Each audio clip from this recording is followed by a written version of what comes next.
Hola estudiosos, nos vamos a dedicar hoy a ley de Gauss en este video corto. ¿Qué nos dice la ley de Gauss? O sea, Gauss fue un matemático excepcional, pero también usó las matemáticas para la física y la geometría. Fíjense que si tenemos una carga positiva, ya sabemos que las líneas de campo van a ser salientes y radiales, ¿sí? Y si tenemos una carga negativa, en realidad las líneas van a ser entrantes, o sea que va a haber unas líneas entre ambas cargas, ¿sí? Que se comuniquen, más que se comuniquen, que se puedan pensar de esta manera. Entonces, fíjense que si pensamos una superficie que, recordemos que el flujo va a ser el campo eléctrico por la superficie por el coseno del ángulo entre las líneas de campo y la normal a la superficie, ¿sí? Pensando la superficie como un vector. Entonces, puede hacerse esto de otra manera. Si pensamos en un punto en el espacio, ¿sí? Y en esta carga ejerce un campo saliente en ese punto, vamos a hacer un dibujo. Ahí está, con otro color. Entonces, si pensamos un punto en el espacio, supongamos que es acá, ¿sí? En este punto A, este campo eléctrico, esta carga ejerce un campo eléctrico radial, muy mal dibujado. Ahí está. Entonces sería radial. Vamos a ponerle Q sub 1. Este sería el campo en este punto debido a la carga 1. Y esta otra carga Q sub 2 va a tener una componente en este punto de un campo radial E sub 2.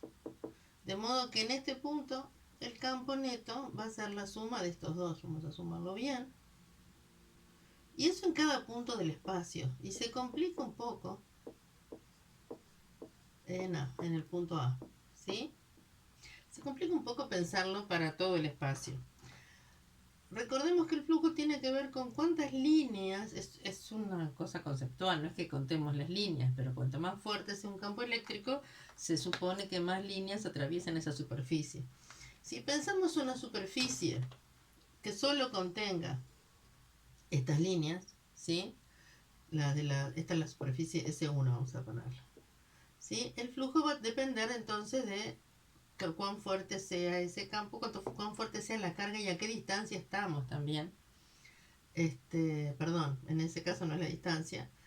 Va a depender de esa superficie cuántas líneas se encierren. Si tenemos en este otro caso, ¿sí? Líneas de campo, pero que son entrantes,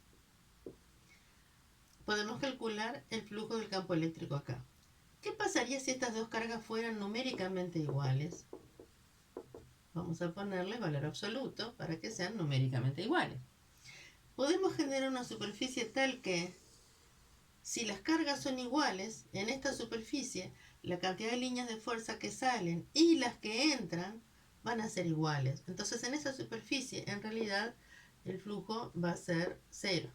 ¿Por qué? Porque se igualan la cantidad de líneas que entran con las que salen.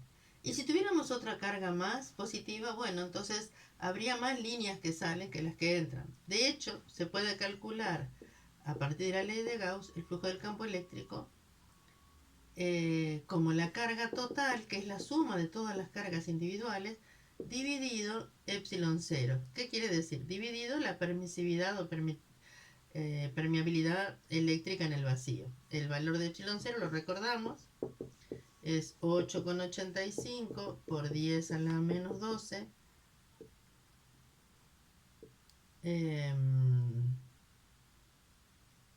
Coulomb cuadrado sobre Newton metro cuadrado. ¿Sí? Esta es la unidad de epsilon 0.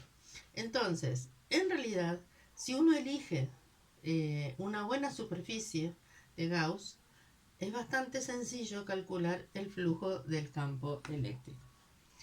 Y si además esa superficie fuera esférica, la superficie se puede calcular también con ese radio de la esfera como 1 sobre 4pi por r cuadrado. Perdón, la superficie es 4pi por r cuadrado, ¿verdad? O sea, r es el radio. la superficie de una esfera, 4pi por r cuadrado. Entonces, si ese valor fuera el de la superficie y tuviéramos el flujo como la carga total sobre epsilon 0, porque la carga se puede ver, entonces podemos despejar el campo, ¿sí? De una forma más sencilla que si en cada elemento del espacio hacemos este cálculo. ¿Ok? Bueno, entonces ese va a ser uno de los usos de la ley de Gauss.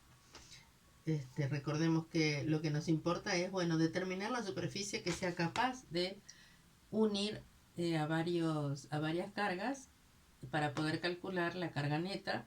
Y por ejemplo, fíjense si yo hiciera una superficie que fuera, no sé, una superficie que fuera por acá, ¿sí? Fíjense que yo ahí dibujé una sola línea, pero en realidad una superficie que no encierra ninguna carga, lo cual tiene sentido. Tiene tantas, muy mal dibujada porque tiene que ser radiales.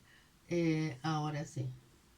En esa superficie que habíamos dibujado, no hay una carga neta y como la cantidad de líneas que entran y las que salen es la misma, entonces tiene sentido que si la superficie no encierra ninguna carga o la carga total encerrada en ella vale 0, en los dos casos, o sea, si hay cargas pero el total vale 0, o si no encierro ninguna carga, entonces el flujo va a ser 0. Es la otra consideración que hay que tener. Después vamos a ver algunos casos donde se aplica esto. Ok.